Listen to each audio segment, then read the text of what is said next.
अध्याय 5 कर्मयोग कृष्ण भावना भावित कर्म।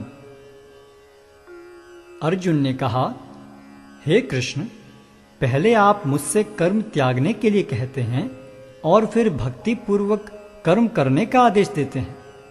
क्या आप अब कृपा करके निश्चित रूप से मुझे बताएंगे कि इन दोनों में से कौन अधिक लाभप्रद है? श्री भगवान ने उत्तर दिया, मुक्ति के लिए तो कर्म का परित्याग तथा भक्ति में कर्म दोनों ही उत्तम हैं, किंतु इन दोनों में से कर्म के परित्याग से भक्ति युक्त कर्म श्रेष्ठ है। जो पुरुष न तो कर्म फलों से घृणा करता है और न कर्म फल की इच्छा करता है, वह नित्य सन्यासी जाना जाता है।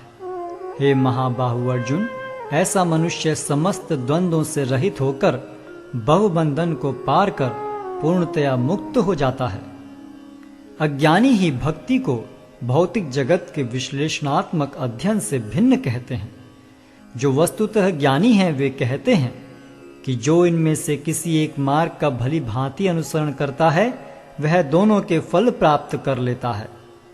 जो यह जानता है कि विश्लेषणात्मक अध्ययन द्वारा प्राप्य स्थान भक्ति द्वारा भी प्राप्त किया जा सकता है, और इस तरह जो सांख्य योग तथा भक्ति योग को एक समान देखता है वही वस्तुओं को यथारूप में देखता है।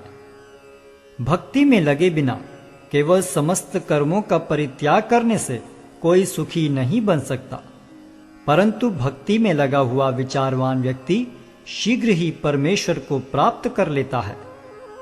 जो भक्ति भाव से कर्म करता है, जो विशुद्ध आत्मा है और अपने मन तथा इंद्रियों को वश में रखता है, वह सबों को प्रिय होता है और सभी लोग उसे प्रिय होते हैं। ऐसा व्यक्ति कर्म करता हुआ भी कभी नहीं बंधता। दिव्य भावनामृत युक्त पुरुष देखते, सुनते, स्पर्श करते, सूंघते, खाते, चलते फिरते, सोते तथा श्वास लेते हुए भी अपने अंतर में सदैव यही जानता रहता है कि वास्तव में वह कुछ भी नहीं करता। बोलते, त्यागते, ग्रहण करते या आंखें खोलते बंद करते हुए भी वह यह जानता रहता है कि भौतिक इंद्रियां अपने अपने विषयों में प्रवृत्त हैं और वह इन सब से पृथक है।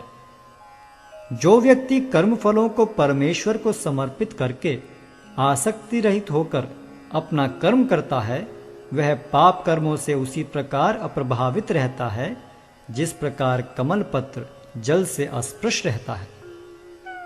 योगी जन आसक्ति रहित होकर शरीर, मन, बुद्धि तथा इंद्रियों के द्वारा भी केवल शुद्धि के लिए कर्म करते हैं। निश्चल भक्त शुद्ध शांति प्राप्त करता है, क्योंकि वह समस्त कर्मफल मुझे अर्पित कर देता है। किंतु जो व्यक्ति भगवान से युक्त नहीं है और जो अपने श्रम का फल कामी है, वह बंध जाता है। जब देहधारी जीवात्मा अपनी प्रकृति को वश में कर लेता है और मन से समस्त कर्मों का परित्याग कर देता है, तब वह 9 द्वारों वाले नगर में बिना कुछ किए कराए सुखपूर्वक रहता है। शरीर रूपी नगर का स्वामी देहधारी जीवात्मा न तो कर्म का सृजन करता है, न लोगों को कर्म करने के लिए प्रेरित करता है, न ही कर्म फल की रचना करता है। यह सब तो प्रकृति के गुणों द्वारा ही किया जाता है। परमेश्वर न तो किसी के पापों को ग्रहण करता है न पुण्यों को, किंतु सारे देहधारी जीव उस अज्ञान के कारण मोहग्रस्त रहते हैं जो उनके वास्तविक ज्ञान को आच्छादित किए रहता है। किंतु जब कोई उस ज्ञान से प्रबुद्ध होता है जिससे अविद्या का विनाश होता है, तो उसके ज्ञान से सब कुछ उसी तरह प्रकट हो जाता है जैसे दिन में सूर्य से सारी वस्तुएं प्रकाशित हो जाती हैं। जब मनुष्य की बुद्धि, मन, श्रद्धा तथा शरण सब कुछ भगवान में स्थिर हो जाते हैं, तभी वह पूर्ण ज्ञान द्वारा समस्त कलमश से शुद्ध होता है और मुक्ति के पथ पर अग्रसर होता है। विनम्र साधु पुरुष अपने वास्तविक ज्ञान के कारण एक विद्वान तथा विनीत ब्राह्मण, गाय, हाथी, कुत्ता तथा चांडाल को समान दृष्टि से देखते हैं। जिनके मन एकत्व तथा समता में स्थिर हैं, उन्होंने जन्म तथा मृत्यु के बंधनों को पहले ही जीत लिया है। वे ब्रह्म के समान निर्दोष हैं और सदा ब्रह्म में ही स्थित रहते हैं। जो न तो प्रिय वस्तु को पाकर हर्षित होता है और न अप्रिय को पाकर विचलित होता है, जो स्थिर बुद्धि है, जो मोह रहित है और भगवद विद्या को जानने वाला है, वह पहले से ही ब्रह्म में स्थित रहता है। ऐसा मुक्त पुरुष भौतिक इंद्रिय सुख की ओर आकृष्ट नहीं होता, अपितु सदैव समाधि में रहकर अपने अंतर में आनंद का अनुभव करता है। इस प्रकार स्वरूप सिद्ध व्यक्ति पर ब्रह्म में एकाग्र चित्त होने के कारण असीम सुख भोगता है।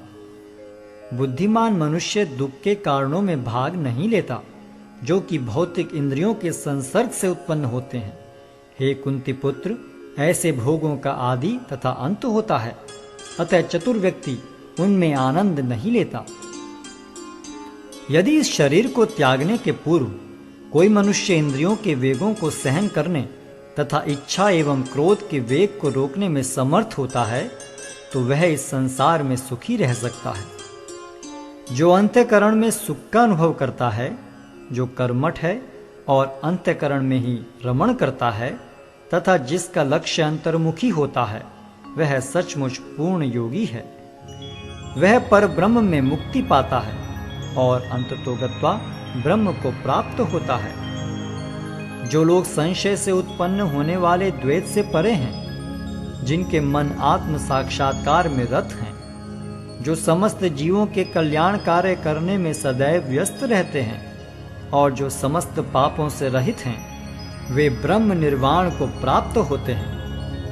जो क्रोध तथा समस्त भौतिक इच्छाओं से रहित हैं, जो स्वरूप सिद्ध आत्म संयमी हैं और संसिद्धि के लिए निरंतर प्रयास करते हैं, उनकी मुक्ति निकट भविष्य में सुनिश्चित है।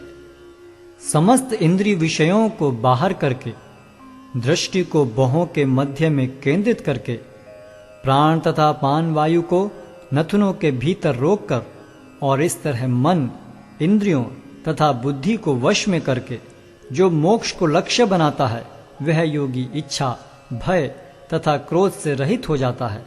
जो निरंतर इस अवस्था में रहता है, वह अवश्य ही मुक्त है।